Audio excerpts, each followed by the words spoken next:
दोस्तों, मोदी जब से देश लौटे हैं तब से मीटिंग दर मीटिंग का दौर जारी है।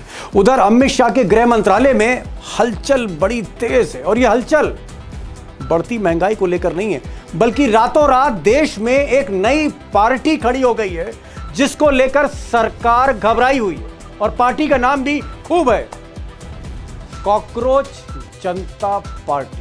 नमस्कार मेरे जेन जी जनरेशन के लेजी दोस्तों, सिस्टम ने हम बेरोजगार लोगों को कॉकरोच बोला है। तो अब इस पार्टी के जिस तरह से सिर्फ 5 दिन में 2 करोड़ से ज्यादा फॉलोअर हो गए हैं, उससे मोदी का सिस्टम पूरी तरह से हिला हुआ है। अब चाहे वो गृह मंत्रालय हो, चाहे वो इंटेलिजेंस ब्यूरो हो, जिसकी रिपोर्ट आ रही कि किसी तरह से इस पार्टी के जितने भी अकाउंट हैं उनको ब्लॉक किया जाए। उधर एजेंसियां, चाहे वो इनकम टैक्स हो, ईडी हो, सब की सब हरकत में कि किसी तरह से नकेल कस दी जाए कॉकरोच जनता पार्टी पर। Severe national security concerns over this CJP or the Cockroach Janta Party. The MHA has now officially instructed the IT Ministry to immediately process the suspension of CJP. अब दरअसल इस पार्टी के पीछे देश के करोड़ों बेरोजगार हैं, जैसा कि फॉलोअर की संख्या से पता लगता है। और ये पार्टी तब बनाई गई जब सुप्रीम कोर्ट के चीफ जस्टिस उन्होंने एक मुकदमा सुनते सुनते बेरोजगारों पर टिप्पणी कर दी, उनको कॉकरोच कह दिया। There are youngsters like cockroaches. They don't get any employment. They don't have any place in profession. अब दोस्तों, बड़ी खबर पर तो आ ही रहा हूं जिसको सुनकर आप चौंक जाएंगे, लेकिन जरा सा मैं रिकैप करना चाहता हूं कि ये जो साहब हैं अभिजीत दीप के, ये जो फाउंडर हैं कॉकरोच जनता पार्टी के, दरअसल ये बोस्टन में रहते हैं, अमेरिका में रहते हैं और 30 साल की इनकी उम्र है।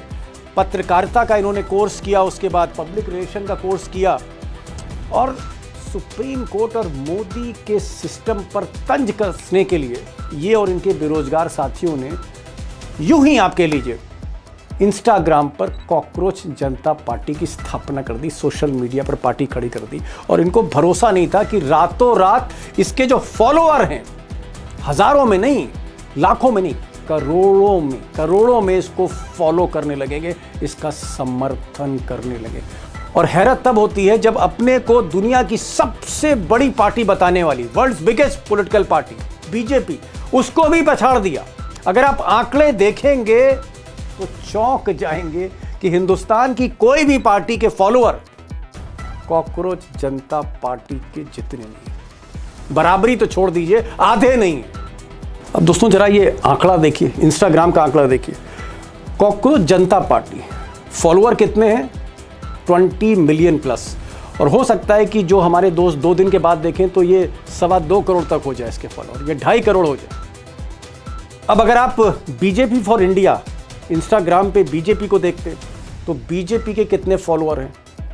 कहाँ तो 2 करोड़, कहाँ 9.1 मिलियन, 1 करोड़ भी नहीं। बीजेपी लिखती है अपने पेज पर, लिखती है Bharatiya Janata Party the world's largest political party, दुनिया की सबसे बड़ी पार्टी कॉकरोच जनता पार्टी के आधी नहीं है फॉलोअर के हिसाब से। अगर आप कांग्रेस की बात कर लें तो कांग्रेस बीजेपी से तो ज़्यादा है, लेकिन कॉकरोच पार्टी से कांग्रेस भी कम है, 13.4 मिलियन। और जो ये कह रहे हैं लोग कि भाई आम आदमी पार्टी से इंस्पायर होकर ये पार्टी बनाई गई है, तो आम आदमी पार्टी तो बहुत ही पीछे, 1.9 मिलियन, सिर्फ 1.9 मिलियन है। और जो खबरें आ रही हैं सोशल मीडिया पे, देश विदेश के अखबारों में, उनका ये कहना है, उनकी जो एनालिसिस है कि दरअसल हिंदुस्तान के जो बेरोज़गार युवा हैं, जो जेन जी हैं, यानी 15 साल से लेकर 28-30 बरस के जो बच्चे हैं, युवा हैं, वो सब इस पार्टी से जुड़ते जा रहे हैं, इस अकाउंट को फॉलो कर रहे हैं। और शायद ये बात या ये आप कह सकते हैं कामयाबी बर्दाश्त नहीं हो रही बीजेपी से। और इसीलिए बीजेपी कह रही है कि साहब एक गहरी साजिश है इसके पीछे, या तो पाकिस्तान है, या पाकिस्तान की खुफिया एजेंसी है, या कोई इसके पीछे अमेरिकन कोई लॉबी है। भारत में मोदी सरकार को हिलाने के लिए ये साजिश रची जा रही। सुनिए ज़रा, मुख्तार अब्बास नकवी को सुनिए ज़रा, इनकी बात भी सुन लीजिए, साजिश बता रहे हैं। देखो, ऐसा है कि ये कॉन्स्पिरेसी के कुल्हड़ में जो काकरोची हुल्लड़ दिखाई पड़ रहा है, तो इस कॉन्स्पिरेसी के कुल्हड़ में जो काकरोची हुल्लड़ है, ये कोई बाई चांस नहीं है, बल्कि एक बहुत सोची समझी सोच साजिश की सनक का नतीजा है।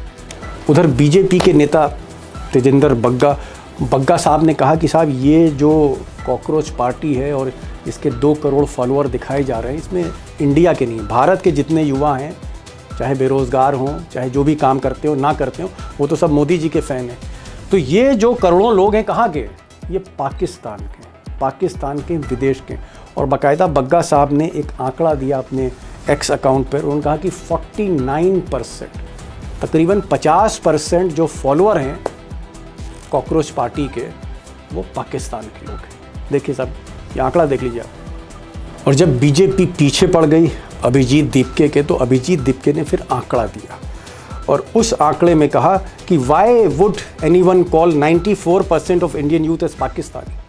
आप भारत के जो युवा हैं उनको आप पाकिस्तानी क्यों बता रहे हो? तब उन्होंने आंकड़ा दिया कि भारत के 95% जो फॉलोअर हैं कॉकरोच जनता पार्टी के, 95% प्लस तकरीबन वो भारत के, एग्जैक्टली 94.7 है, लेकिन 95% मान के चलिए, 95% भारत का युवा है।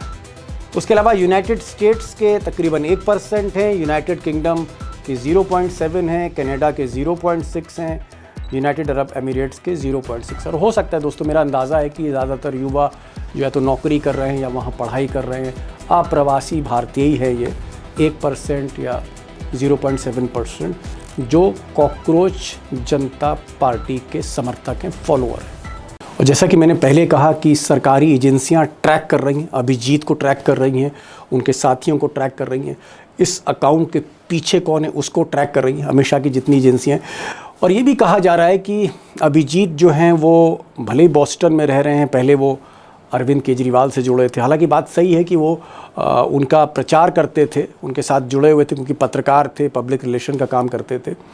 लेकिन अभिजीत ने कहा कि ऐसा कुछ भी नहीं है। उनका जो मकसद था कॉकरोच जनता पार्टी बनाने का, वो चीफ जस्टिस की टिप्पणी थी, साथ में जो पेपर लीक्स हो रहे थे और उसके बाद जिस तरह से बेरोज़गारी बढ़ रही थी युवाओं की देश में, वो चिंता का विषय था। और जब नीट का पेपर लीक हुआ और लाखों बच्चे जो हैं धोखा खा गए मोदी जी के सिस्टम से ही, तब उन्होंने सोचा कि नहीं, बहुत हो गया, गले तक पानी आ गया।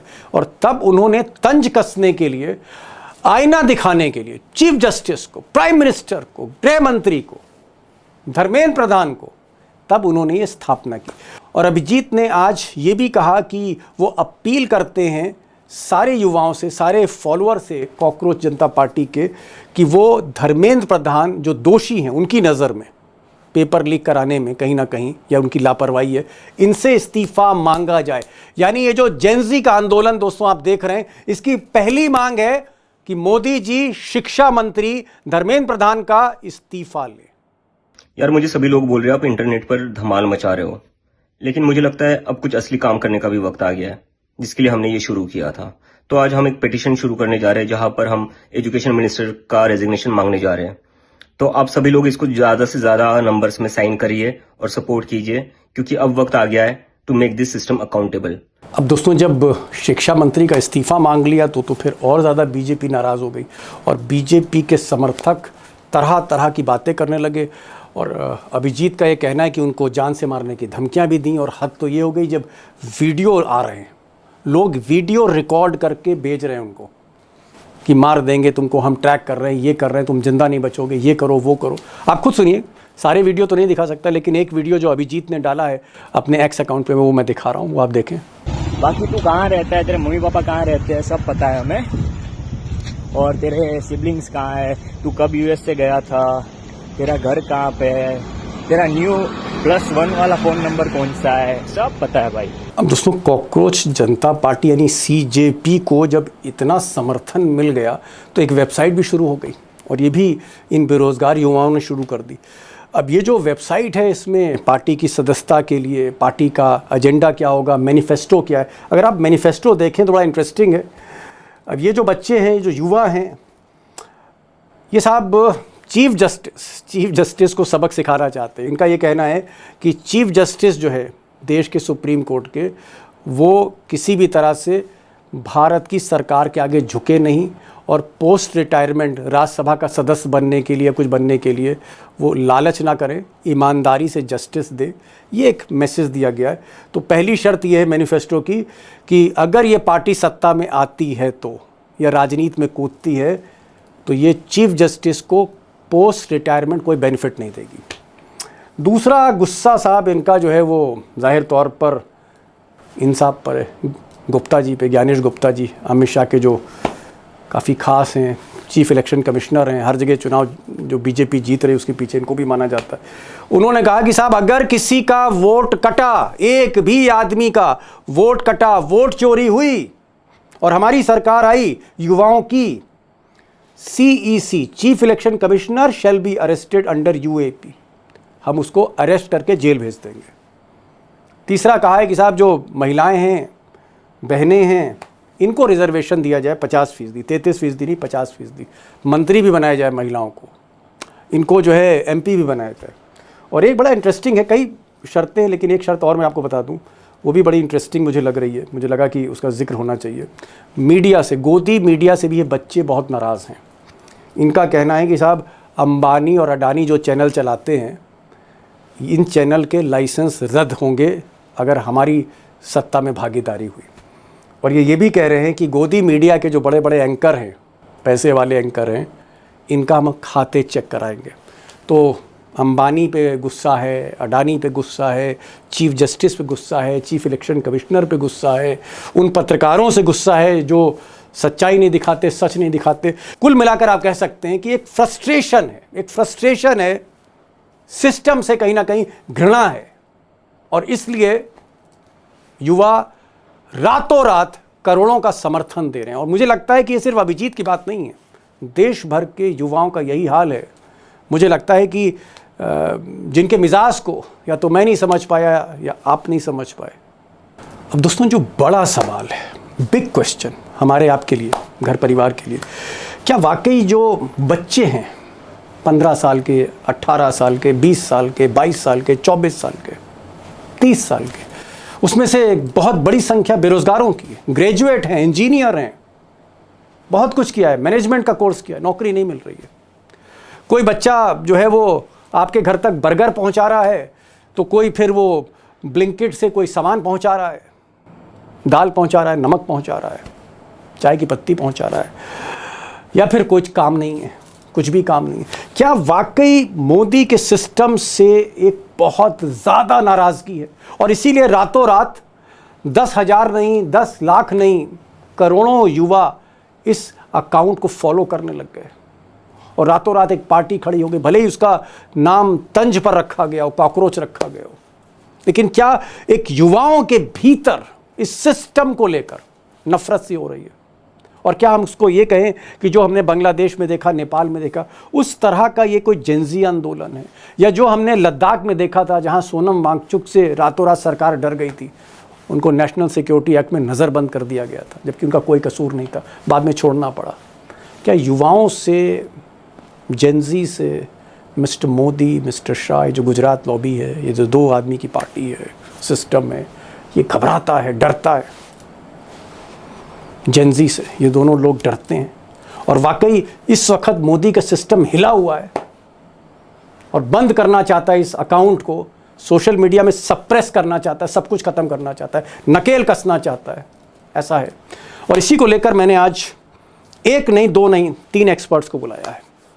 एक जेंजी को रिप्रेजेंट कर रहे हैं, फिर हमारे साथ जो अभिषेक होंगे, अखिल स्वामी साहब हैं, शीतल सिंह हैं, सरकार पर पैनी निगाह रखते हैं। इन तीनों को सुनिए और आज इस प्रोग्राम को सुनने के बाद, वीडियो को देखने के बाद, क्योंकि बहुत इंपॉर्टेंट वीडियो है, कमेंट ज़रूर करिएगा। और एक छोटी सी गुजारिश, अगर आपने इस चैनल को फॉलो नहीं किया है तो प्लीज़ फॉलो भी करिए, दोस्तों से भी कहिए, शेयर भी करिए इस वीडियो को। अभिषेक, आपके ही एज ग्रुप के लोगों ने इसको पूरा शुरू किया है, इस हंगामे को। क्या आपको लगता है कि जो यूथ है, उस यूथ का पॉलिटिकल सिस्टम से पूरी तरह से मोहभंग हो गया है? आपको ऐसा लगता है क्या? बीजेपी हो, कांग्रेस हो, समाजवादी पार्टी, तृणमूल हो, शिवसेना हो, शिंदे हो, कोई हो, डिस्क्रेडिट पूरा सिस्टम, ऐसा लग रहा है ये मोह भंग की ये चरम है जो अच्छा नहीं है देश के लिए। दीपक जी, इसको दो स्तरों पर आप देख सकते हैं। पहला कि कॉकरोच जनता पार्टी बनाने के पीछे क्या है, तो उस सवाल को हम यहीं छोड़ देते हैं, क्योंकि कई सारे प्रोस एंड कॉन्स उसमें आएंगे और कई सारी चीजों पर अलग अलग तरीके से लोग देखेंगे उसे। लेकिन उसको समर्थन मिल रहा है, उस समर्थन के पीछे असली कारण क्या है, ये आपका सवाल है। समर्थन उसको जो मिल रहा है, जिस ढंग से सोशल मीडिया में कोई पार्टी आई और अब सुन रहे हैं कि 2.5 करोड़ को पार कर गए हैं उसके सपोर्टर की संख्या, उससे साफ जाहिर होता है कि इस देश के नौजवानों के भीतर सत्ता और सिस्टम से कहीं ना कहीं एक नाराजगी है, बड़ी नाराजगी है। अब आप उसको नीट से लेकर सैकड़ों पेपर जो अलग अलग राज्यों में लीक हुए उससे जोड़कर देख सकते हैं। इस देश के अंदर जो व्हाइट कॉलर सर्विस सेक्टर था, जिसमें लोग नौकरियों की तलाश में गांव से शहरों की तरफ आते थे, उसमें कोई बहुत तेजी दिखाई नहीं दे रही, और खासकर एआई के जमाने में तो आईटी भी डूबने की तरफ जा रहा है। तीसरा, आप देख सकते हैं कि मैन्युफैक्चरिंग सेक्टर इस देश का लगभग खत्म हो चुका है, कुछ नहीं बचा है। एक एक सामान, हमारे कान में जो ईयरफोन तक लगा हुआ है, ये ईयरफोन भी कहीं ना कहीं चाइना या बाहर से बना हुआ है। ये स्थिति इस देश के अंदर बनी हुई है, तो नौजवानों को रोजगार कौन देगा? क्या 5 किलो राशन से रोजगार मिलेगा? क्या हिंदू मुसलमान करने से रोजगार मिलेगा? और इन सब को अभिव्यक्त करने का, इन सब पर नौजवानों की जो एक स्वाभाविक प्रतिक्रिया थी, वो प्रतिक्रिया अब सामने आ रही है। शीतल जी, आपके पास आ रहा हूं। आप पहले ये मानते थे कि बांग्लादेश में, नेपाल में, श्रीलंका में जो कुछ जेनजी ने किया है, जो यूथ है उसने जो कुछ किया, नेपाल में तो सरकार ही पूरी तरह से पलट दी, बांग्लादेश में भी तख्ता पलट दिया, तो तब आपका ये मानना था कि भारत में जेनजी जैसी चीज, जो यूथ है वो यूनाइटेड नहीं है और ऐसा नहीं हो पाएगा। क्या अब आपका मन बदला है? क्या अब आपका थॉट प्रोसेस बदला है? और सोनम वांगचुक लद्दाख में जिस तरह से वहां यूथ ने पूरा का पूरा व्यवस्था बदलने की कोशिश करी, या अभी हम तमिलनाडु का एग्जाम्पल देख रहे हैं, विजय के साथ की जो ऐतिहासिक जीत विजय को मिली, उसके पीछे यूथ ही सबसे बड़ा फैक्टर था। क्या अब आपका मन बदल रहा है और आपको लग रहा है कि नहीं, भारत का जेनजी भी कहीं ना कहीं जो यूथ है वो खड़ा हो रहा है व्यवस्था के खिलाफ? नहीं, मैं बिल्कुल स्वीकार करता हूँ, मेरा पुराना आकलन गलत था। मुझे ये लगता था कि हमारे यहाँ जिस तरह से सांप्रदायिक विभाजन करने में वर्तमान राजनीति सफल है, उसका असर बहुत गहरा है और उसकी वजह से हमारे यहाँ इस तरह की कोई परिस्थिति शायद पैदा न हो। ये मेरा आकलन था पुराना। इसका मतलब ये है कि जो 18 से 30 साल के युवा हैं, उनके बीच उनके मन की बात मैं नहीं समझ पाया ठीक से, लेकिन अभी तो मैं बिल्कुल चकित हूँ कि ये सच्चाई है कि पिछले 30 सालों में दुनिया में बहुत सारे राजनीतिक आंदोलनों में इंटरनेट की भूमिका सबसे प्रमुख है। यानी टूल्स एकदम बुनियादी तौर पे बदल गए हैं। हमारे देश में जो 77 में हुआ, जो 89 में हुआ, वो अलग था, उसके टूल्स अलग थे, लेकिन जो हमारे यहाँ 12 से 14 में हुआ उसमें इंटरनेट आ गया था। लेकिन अब इंटरनेट ही महत्वपूर्ण है, और इसको जो आज के दौर की राजनीति के जो पुराने परंपरागत राजनीतिज्ञ हैं, वो इन टूल्स के बारे में जानते ही नहीं, वो समझ ही नहीं पा रहे हैं कि इनका कोई उपयोग है। और देखिए, अचानक एक मामला, जो गुस्सा है वो बहुत तरह का, बहुत लोगों में बहुत जगह है। सबसे बड़ी बात है कि भविष्य एकदम अंधकारमय है इस समय देश का। आर्थिक आधार पर भयानक विफलता है, सांप्रदायिक विभाजन के जरिए चुनाव जीते जा रहे हैं और तिकड़मों के जरिए जीते जा रहे हैं। इन तिकड़मों से लोग आजिज हैं। हम ये नहीं जानते थे कि नौजवान इतना आजिज है। हम लोग समझते थे कि हम एक तरह से सोचते हैं, इसलिए हम लोग इससे ज्यादा अपने को प्रभावित फील करते थे। नहीं, अब ये संकेत तो बताता है 2 करोड़ 6 लाख इस समय, जब मैं आपसे बात कर रहा था उसके 15-20 मिनट पहले देखा था मैंने, 2 करोड़ 6 लाख लोगों ने इंस्टाग्राम पे उसे फॉलो कर लिया था। कांग्रेस को 1 करोड़ 30 लाख से 1 करोड़ 40 लाख के आसपास है, और बीजेपी को 80 से 90 लाख के बीच है, आम आदमी पार्टी को 20 लाख है। ये तीनों पार्टियां मिलके, मुझे लगता है आज रात तक ये उनको फलांग जाएगा। Oh my God, oh my God, youth का समर्थन है। अगर उतना एक आदमी आज से 6 दिन पहले एक मीम बनाता है, तो एक मीम की ताकत, एक मुद्दा, उसने इसके पहले भी 10 मीम बनाए होंगे, ये उसका पहला मीम नहीं है, और उस जैसे बहुत सारे युवाओं ने इस तरह की शिकायतें की हैं। हमारे तमाम व्यंग्यकार जो स्टैंड अप कॉमेडियंस हैं, वो सब इस समय सत्ता को ललकारते हुए मिलते हैं। और उनकी स्वीकृति है। ये सब चीजों को हम संगठित तौर पर मैं देखने में असफल रहा कि ये इतना पक रहा है समाज के भीतर। समाज के भीतर बहुत पक चुका है दरअसल, और हमें नहीं मालूम कि ये किस तरह से व्यक्त होगा और कब क्या करेगा, क्योंकि जैसे हमें ये भी नहीं मालूम था कि ऐसा होगा जो हो रहा है। शीतल सिंह समाज पे नजर रखते, आंकड़ों से खेलते हैं, आंकड़ों पर बहुत इनका जोर रहता है। इन्होंने एक आंकड़ा दिया कि आम आदमी पार्टी, कांग्रेस, बीजेपी प्रमुख पार्टियां जो हैं, इनमें उतनी फॉलोइंग नहीं है जितनी ये जो कॉकरोच जनता पार्टी है ये खींच के फॉलोइंग ले जा रही है, और हो सकता है वो रिकॉर्ड टूट जाए। मतलब बीजेपी, कांग्रेस, आम आदमी पार्टी, समाजवादी पार्टी, तृणमूल, जो भी पार्टी का आप नाम लें, विजय की पार्टी का भी नाम ले लें आप, टीवीके का, सबको पछाड़ दिया। और हो सकता है कि सारी पार्टियां अगर इकट्ठी हम कर लें एक छतरी के नीचे, उसको भी कॉकरोच जनता पार्टी सीजेपी पीछे छोड़ सकती है। अंधाधुंध फॉलोइंग है इस वक्त। अखिल जी भाई, आज तो मैं आपको एक नई निगाह से देख रहा हूं। आप 74 साल के हैं, प्रोफेसर हैं, लेकिन आप पार्टी ज्वाइन कर रहे हैं वो 20 साल और 22 साल वाले बच्चों की। सुना है आपने पार्टी ज्वाइन कर ली, कॉकरोच जनता पार्टी के आप मेंबर हो गए।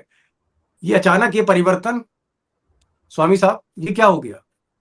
देखिए दीपक जी, मैंने अपने जीवन में आज तक किसी भी राजनीतिक दल से अपनी संबद्धता नहीं रखी है। वो दूसरी बात है, अपने विचार रखे हैं और विचारों को मैं परिवर्तित करता। पहले कांग्रेस विरोधी था और अब मैं भारतीय जनता पार्टी विरोधी हूं। लेकिन आज मैंने बहुत सोच समझ के कॉकरोच जनता पार्टी ज्वाइन की है। कारण क्या है? देखिए, गांव के अंदर अगर कोई मदांध हाथी घुस जाता है तो उस समय हम ये नहीं देखते हैं ये हमारा पड़ोसी, हमारा दुश्मन था, उससे हमारी लड़ाई। पहला मकसद ये होता है इस मदांध हाथी को बाहर निकालो।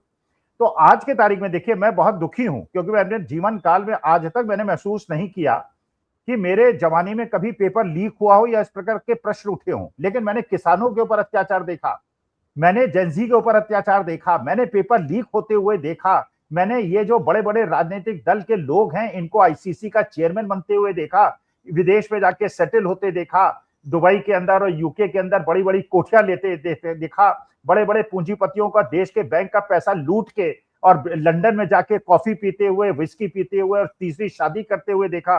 मैं दुखी था और मेरे को ये खुशी है कि आज भगवान ने मुझे एक अवसर दिया है। देखिए, इस समय मकसद मेरा केवल एक है, मुझे ऐसी सरकार चाहिए जो संविधान का सम्मान करे, जो लोकतंत्र का सम्मान करे, और जो चुनाव के आदेश या ज्ञानादेश जिस प्रकार से आ रहे हैं और जिस प्रकार से जनता की भावना का और इलेक्शन रिजल्ट का संबंध टूट गया है और मेरे देश की जनता का जिस प्रकार से अपमान हो रहा है, 12-13 हजार कमाने वाला बेचारा अपना घर नहीं चला पा रहा है। ट्रक ट्रांसपोर्टर्स और टैक्सी वाले स्ट्राइक पे हैं क्योंकि उनके सीएनजी के दाम आपने बढ़ा दिए हैं। टोल आप 2 लाख रुपए महीने वसूल रहे हैं, कदम कदम पे टोल ले रहे हैं, जीएसटी ले रहे हैं, तेल के दाम बढ़ा रहे हैं, जबकि हमने मोदी जी की हर बात मान ली। जो उन्होंने कहा हम कर रहे हैं, घर से निकल नहीं रहे, वर्क फ्रॉम होम कर रहे हैं। इसके बावजूद आप दाम बढ़ाए चले जा रहे हैं। और जो शुभेंदु अधिकारी हैं वो अपना चार्टर्ड प्लेन से बंगाल से मोदी जी से मिलने आ रहे हैं। देखिए, आज के तारीख में मैं ये नहीं सोचूंगा ये किसके लोग हैं, क्या हैं, लेकिन उनका मकसद ये बिल्कुल साफ है। साफ वो लड़का कह रहा है कोई भी जज को रिटायरमेंट के बाद कोई सरकारी पद नहीं दिया जाएगा। 50% रिजर्वेशन एग्जिस्टिंग पदों पे महिलाओं को दिए जाएंगे। वो स्पष्ट कह रहे हैं कि पेपर लीक करने वालों को दंड मिलेगा। और यही चीज है जो आपका जेनजी चाहता है। और देखिए, मैं वही चाहता हूं जो मेरे देश का जेनजी चाहता है। मेरे बच्चे, मेरी नेक्स्ट जनरेशन, हम तो जाने वाले लोग हैं, लेकिन हमारी नेक्स्ट जनरेशन को अगर कोई कष्ट होगा, मुझे भी कष्ट होगा। इसलिए आज मैंने जीवन में पहली बार कॉकरोच जनता पार्टी ज्वाइन की है और मैं ये चाहूंगा कि इस प्रकार की लोकतंत्र विरोधी और संविधान विरोधी सत्ता हटे और एक सत्ता है, उसके बाद देखेंगे कौन आता है कौन नहीं आता है। ये भी अगर गलत करेंगे मैं इसको भी छोड़ दूंगा। मैंने इनसे कोई शादी नहीं की है। ठीक है प्रोफेसर साहब, बच्चों को, स्टूडेंट को जितना अच्छा एक प्रोफेसर जानता है वैसे ही जैसे माँ अपने बच्चे को जानती है, तो आप यूथ की भाषा को समझते हैं और मेरे ख्याल आप समझ रहे हैं उसके। एक अभिषेक सवाल दिमाग में मेरे आ रहा है कि जो मैनिफेस्टो हम देखते हैं इस सीजेपी पार्टी का, उस मैनिफेस्टो में चीफ जस्टिस ऑफ इंडिया, जो भारत की न्यायपालिका के सबसे बड़े जज हैं, उनके खिलाफ गुस्सा है, सजा देने की बात हो रही है उनको।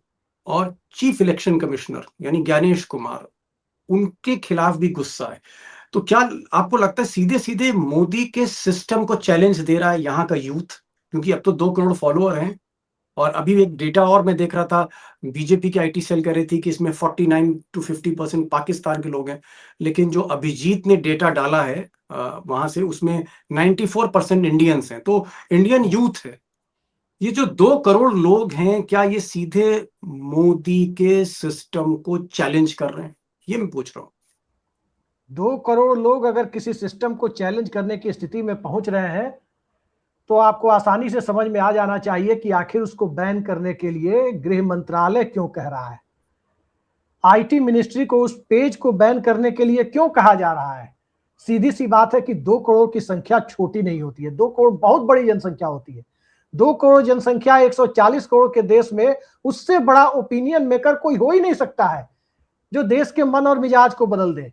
सरकार इस बात को समझ रही है कि कोलकाता से लेकर कालका तक हर राज्य में भाजपा की सरकार है। उधर महाराष्ट्र में भाजपा की सरकार है, मध्य प्रदेश में भाजपा, छत्तीसगढ़ भाजपा, उड़ीसा भाजपा, द्वारका से लेकर पुरी तक भाजपा, उधर दिल्ली से लेकर मुंबई तक भाजपा, मुंबई से लेकर कोलकाता तक भाजपा। हर जगह भाजपा आने के बाद अचानक ऐसा क्या हो गया कि इतना बड़ा आंदोलन खड़ा हो गया। सरकार का इससे डरना स्वाभाविक है, लेकिन डर और लोकतंत्र की अभिव्यक्ति, इन दोनों के बीच में अगर तालमेल बैठता हुआ नहीं दिख रहा है, बैन करने जैसी स्थिति आ रही है, तो ये आगे कोई बड़ा आंदोलन का रूप ले ले तो मुझे आश्चर्य नहीं होगा।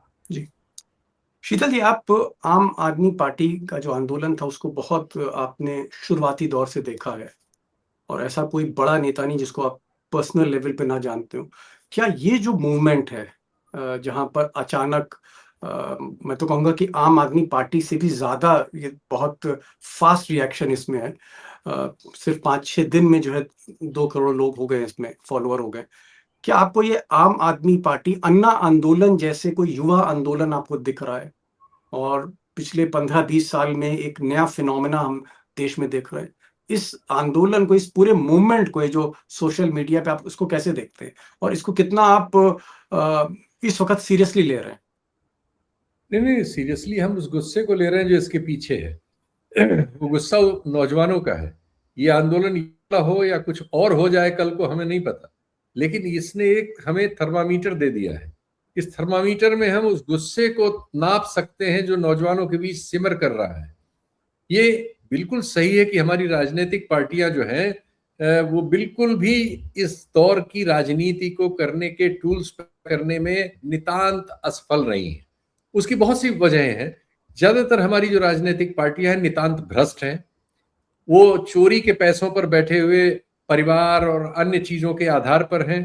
उनकी इतनी नकारात्मकताओं की बोगी है उनके पीछे कि उन पर जनता विश्वास भी नहीं करती। और इस तरह के टूल्स पिछले 30 सालों में ये पहले नहीं है। चाहे अरब स्प्रिंग रही हो, कलर रिवॉल्यूशन ईस्ट यूरोप में रहे हो, वो ब्लैक वाला आंदोलन अमेरिका में रहा, या हमारे पड़ोस में लगभग हर देश में इस तरह के जो आंदोलन हुए हैं, और खुद भारत में तमिलनाडु में जो कुछ हुआ, इन सब में ये सबक थे। नए टूल्स के इस्तेमाल करने के लायक बनो। लेकिन इन सब दलों में बैठे हुए एयर कंडीशनड नेता सिर्फ ट्वीट करके सोचते थे उनका काम हो गया। और एक नौजवान ने बॉस्टन से दिखा दिया कि ये काम ऐसे नहीं ऐसे होता है। उसने एक लफ्ज पकड़ी, एक मीम बनाया, और आज वो मीम 6वें दिन हमें आपको बाध्य कर रहा है कि हम उस पर बात करें। न सिर्फ बात करें, उसके तथ्यों को रिकॉर्ड करें और इनको खारिज करें जो हमारे यहाँ झंडे लगा के बैठे। जी जी, एक शीतल जी, छोटा सा सवाल, फिर आखिरी सवाल में आ रहा हूँ स्वामी जी के पास, क्योंकि समय कम है। मैंने देखा, जो रिएक्शंस में देख रहा हूँ ट्विटर पे, एक्स पर, या बाकी सोशल मीडिया पे, बीजेपी तो खैर बुरी तरह नाराज है। मुख्तार अब्बास नकवी तो बहुत कुछ बोल रहे हैं, मतलब उन्होंने कुल्हड़ और पता नहीं क्या क्या बोल दिया गुस्से में।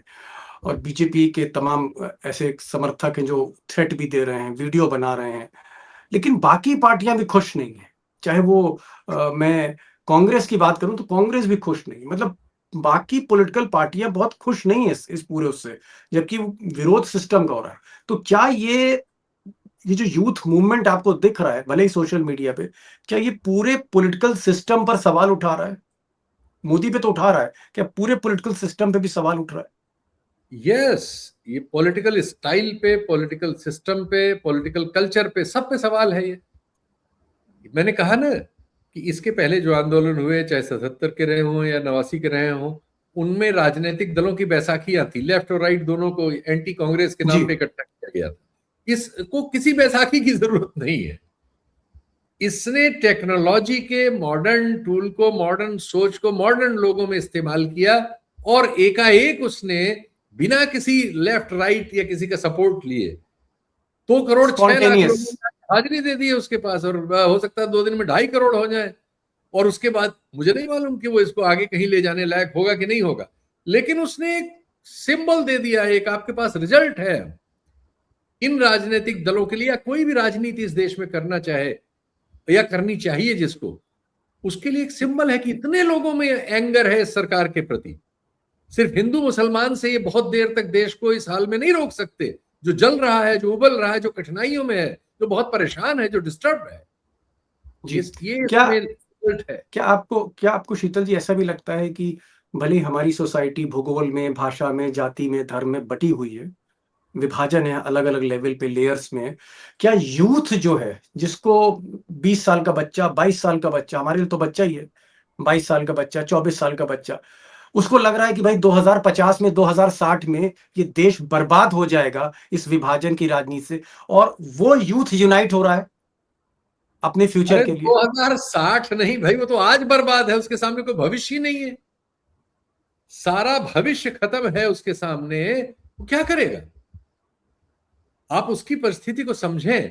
तनख्वाहें घट रही हैं, रोजगार लुप्त हो रहे हैं, शिक्षा महंगी हो गई है, स्वास्थ्य महंगा हो गया है, जीवन महंगा हो गया है, गिग वर्कर के अलावा कोई जॉब नहीं है। हमारे आपके दौर में हम लोग इस कठिनाई में नहीं थे भाई।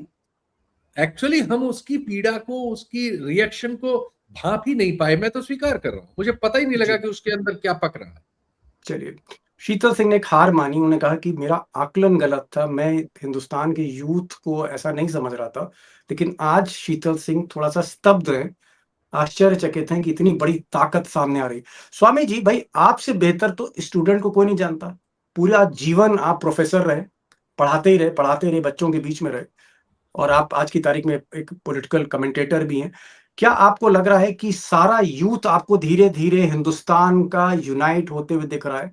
और अगर ये जो जेंजी मूवमेंट है, ये नेपाल और बांग्लादेश और श्रीलंका, इसको भी पीछे छोड़ सकता है अगर ये सही दिशा मिली इसको? देखिए दीपक जी, आपने जो शीतल जी से पूछा था कौन खुश है कौन नाखुश है, मेरे को इससे कोई अंतर नहीं पड़ता। I am not concern, lead bothered, कौन खुश है कौन नाखुश है। मुझे तो अपने भारत माता के प्रति जो मेरा कर्तव्य है उसको मैं निभा रहा हूं, और मैं ये समझ रहा हूं कि इस समय देश को ये चाहिए कि ये जो सरकार है ये हटे। अगर जिन पे हमने विश्वास किया और हमने उनसे बार बार निवेदन किया कि आइए विरोध कीजिए, गांधी से जो सीखा है, सड़क पे उतरिए, जेल जाइए, लाठी खाइए, लेकिन अगर वो सोचते हैं कि अपने ऑफिस में बैठ के, एयर कंडीशन ऑफिस में बैठ के और ट्वीट करके और प्रेस कॉन्फ्रेंस करके वो देश के युवाओं को दिग्भ्रमित कर लेंगे, तो ये तमिलनाडु में दिखा दिया, ये पूरे देश के अंदर दिखा दिया। और अब ये बात समझ लीजिए, बिल्कुल स्पष्ट कह रहा हूं, मैं भी अपने को जेंजी मानता हूं, इसलिए मानता हूं कि मेरे में वही भावना है जो 1974-76 में थी इमरजेंसी के खिलाफ।